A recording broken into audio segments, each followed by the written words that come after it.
Boruto chapters 4 and 5. Now, much like my review of chapters 2 and 3, I decided to combine these two because not much really happened. It was still, Boruto the manga, the movie, or in reverse, Boruto the movie, the manga.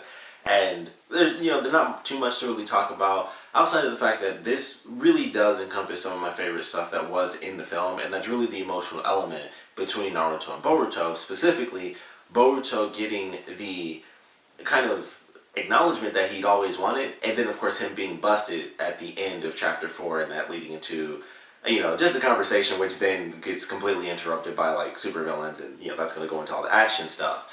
But I really love that in the film, and I really like going over it again.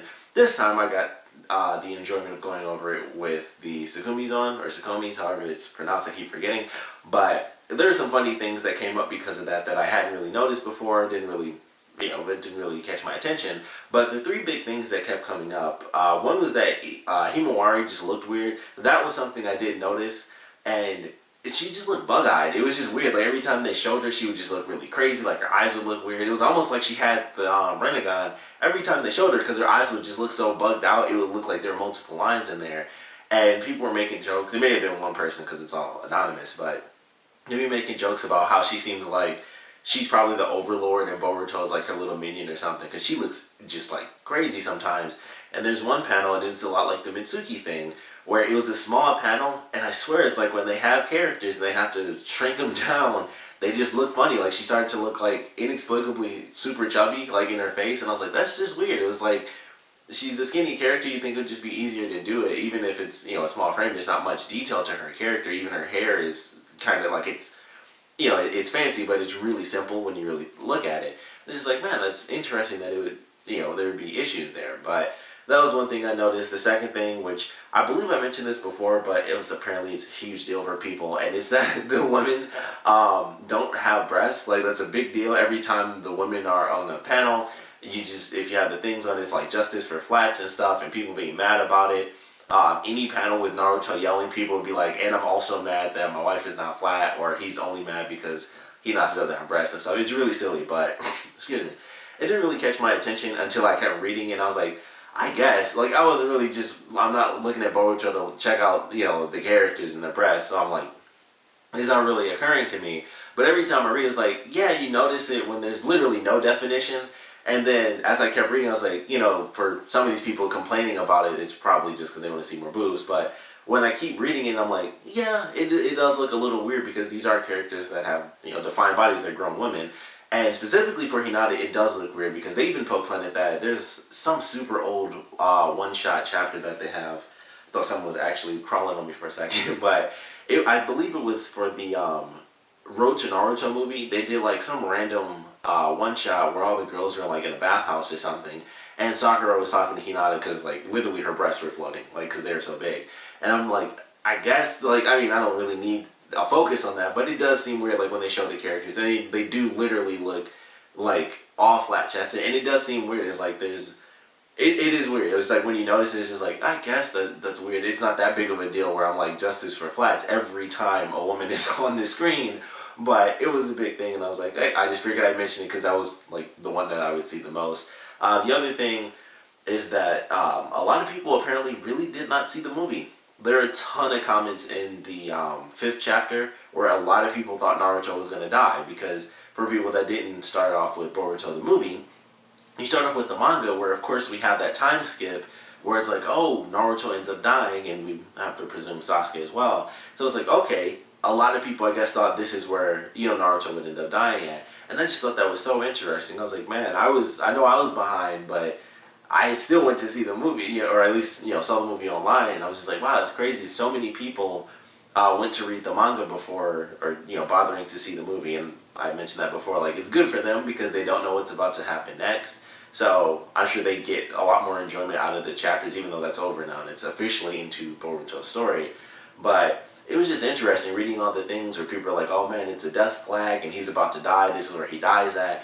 And I was just like, wow, nobody bothered to watch that movie. It was really crazy, because considering, it's just a sequential series, I would have been too freaked out to see the movie before reading the manga, or read the manga before having seen the movie, because of course at this point I know that it's actually moot because it's the exact same story. But before I got into the manga, I was like, well, I have to see the movie, right? Because it's going to be a brand new story, which is, I think, what most people would have expected. But for those of us who didn't actually end up seeing the movie, they actually get to have that experience brand new.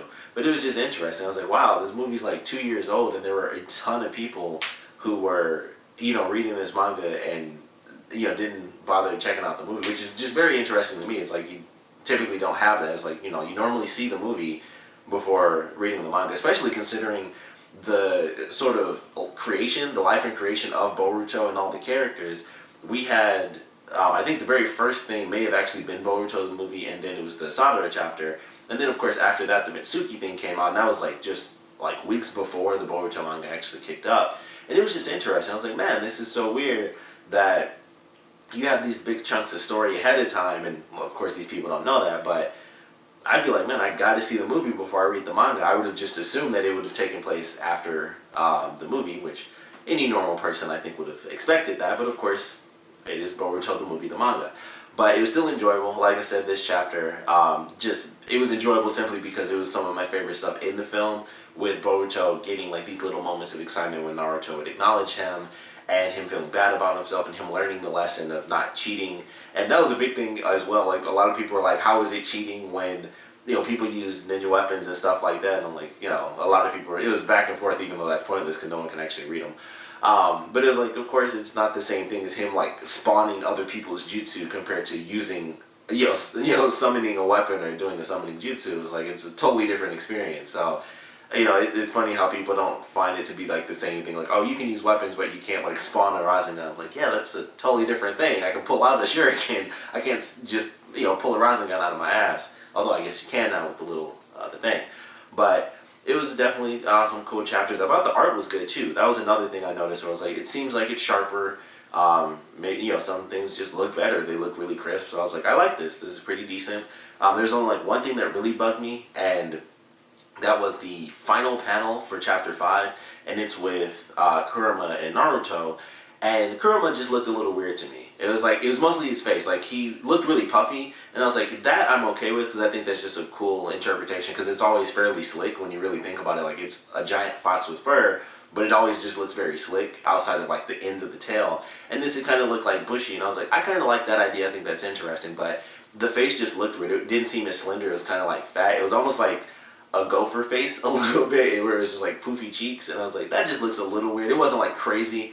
It was just like, I noticed that there's a bit of a difference. The face isn't as long and it's not as slender as Kurama normally looks. But Naruto looked fine.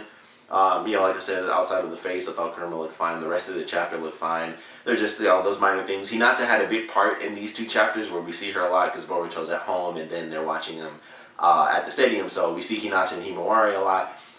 I mentioned it before, I really got a chance to like really dive into it. I really don't like that new design on her. Like, I really don't. Like, I mentioned it before, it was like, I don't think it looks as cool, but I kind of get it for the black and white aesthetic. Like, they changed some other costumes, but it just doesn't look as good to me. And plus her hair, it's just a weird thing. It's like, it's the same length, but somehow it looks incredibly different when you see this version compared to like the movie version, which is really funny. When I went back to look at pictures of what the characters look like from the movie, Hinata didn't even look older. Like, none of the characters look older, and it's really funny. Like, the animation, they're supposed to look older, but they look younger, and almost a part of them, the thing with like them all being flat-chested, it almost does make them look like young women, and it's really weird. It's like, these are supposed to be the parents and stuff, and everybody, it's like they all look like teenagers. It's like basically they're still in Shippuden, and then all their kids are just the young versions of them.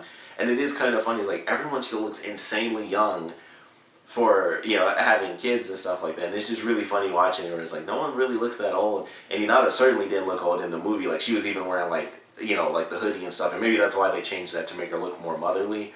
But just, like, that little tuft of hair, it just looks a little weird to me. And I just prefer, even though it made her look super young, and like I said, everyone still looks young anyway in the manga, I really do wish they just kept like the hoodie aesthetic. And also, there was a lot to that hoodie. There are like a lot of different lines and stuff. That could be another reason why they changed it and just made it like, here's just one outfit and the lines just go straight down because it's like a sweater based sort of deal, instead of like the hoodie, which has like some diagonal pattern because it's like a weird, they call it, the weird clothes sometimes in Naruto. So I was like, I guess that's probably why they changed it. It's just easier to draw.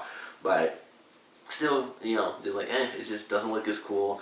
Sasuke did look better in this. There were certain scenes where I was like, his hair is actually like pointed down. It's sharp. It's not like curvy and stuff like he's using some hair product still. Although I'm sure he has to just to get those points as crazy as they are. But I think it was a decent chapter. We got like, there are like some very minute things once again, mostly with Gaara and his son. I believe his name is like Chinky, the important child that he has. The other two are clearly irrelevant.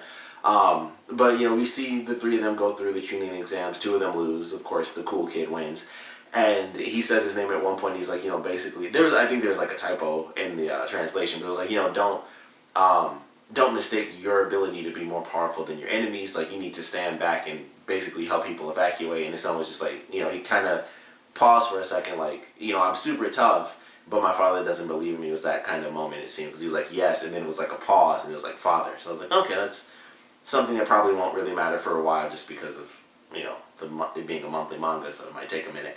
But I was like, okay, they're seemingly hinting at something for their relationship where it's not exactly perfect and they bond well. But other than that, it was about the same. I think, like I said, there were probably some other panels in there that showed a little bit more. I was hoping we'd see way more of the tuning exam because they still do the montage thing just like the movie. And I was like, okay, this is the perfect example of where you can, if you're just redoing the movie, this is the perfect example of where to fill some stuff in. They added extra content when they were going towards the question, just showing people exercise, and they showed Gaara and then like introduce his children. It's like, okay, that was cool. The Metal Lee thing with him doing a one-arm push-up, totally irrelevant. I think it was only like 2 panels anyway.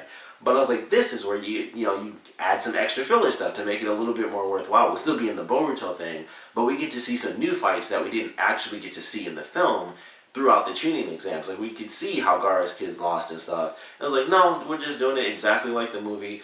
This happened, they lost, they won, they lost. And it was just back and forth, and I was like, okay, and then it came down to Boruto's 2 fights, and that was it. And I was like, man, this was like the perfect time to add in some really cool stuff. And I don't know, I guess, in a sense it's better because it allows them to get through the story faster of the movie and get to the main manga.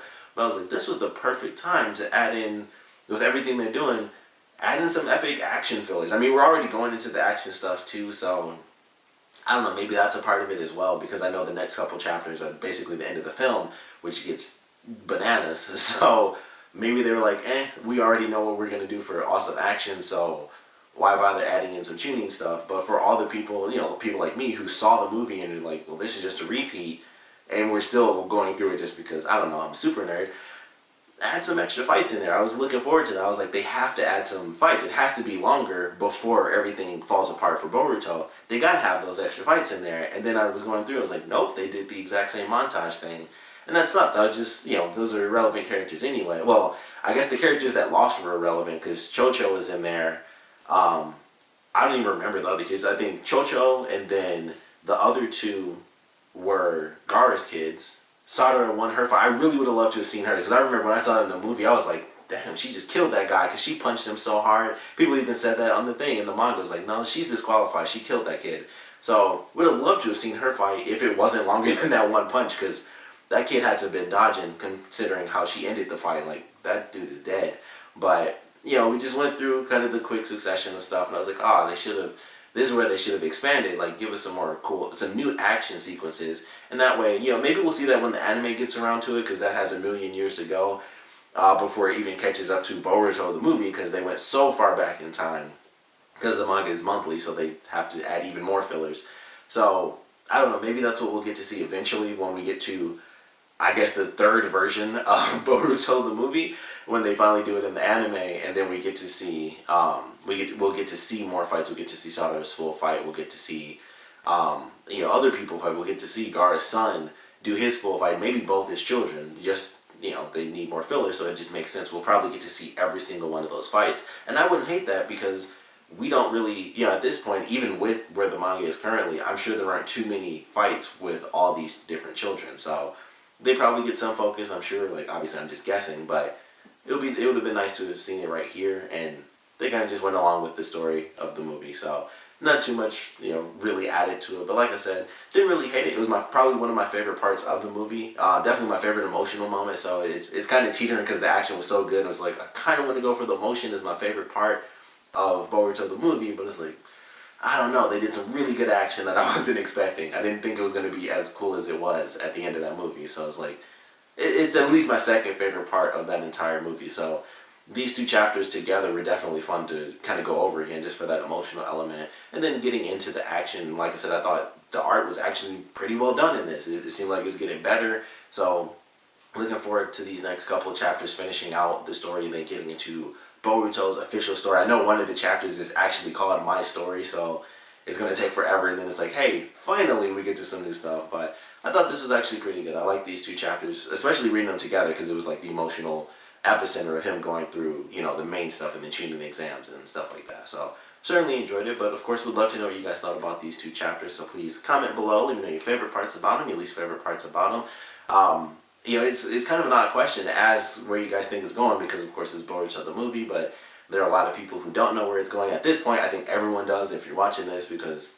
even the manga is super old at this point, at least the chapters I'm going through. But we'd love to know how you guys feel about the recreation of these two chapters, specifically the tuning exam. Did you think that they were going to add in more of the fights? Do you wish they added in more of the fights, or are you glad they kind of just sped through it so we could, you know, get to the actual Boruto story sooner? Because for me personally, it's kind of hard to say, I guess, because I'm so far behind. I can speed through everything anyway, but I would love to have seen it, because I'm going to enjoy, you know, seeing the action sequences. You know, it's going to be there either way. I think I'd like to have some new action sequences at least thrown in between, instead of everything being exactly the same. Like add in, I don't know, at least like 10 pages. I mean, they're 40 or so since it's a monthly thing now. So it's like, just throw in an extra 10 pages and it's the different fights, instead of it's like it was 2 pages, panel, panel, panel, and now we're back to Boruto's in-fight with Shikadai. And it's just like, man, personally, I would have liked to have seen some stuff added in there, even if it made it take longer to get to the actual Boruto story. I think it would have been cool to see some new stuff, and yeah, because that makes it worthwhile. At least there's something new in it, rather than this is exactly what I've already seen. So I would have liked to have seen that, just because, and it would have made it even better, because like I said, it was already my favorite part of the movie, or at least second favorite part. So adding in even more action to that, I think would have just made these two chapters even better, because I think they were the best two chapters so far, because they're just the best parts of the story until we get to like the epic action. So, you know, for me, I would like to have seen some more fights thrown in there. Like I said, we'll probably end up getting that by the time the anime finally gets to Boruto the movie. But we'll love to know your thoughts on that, and of course what you guys thought about these two chapters in general. So please comment below, let me know, and thanks for watching.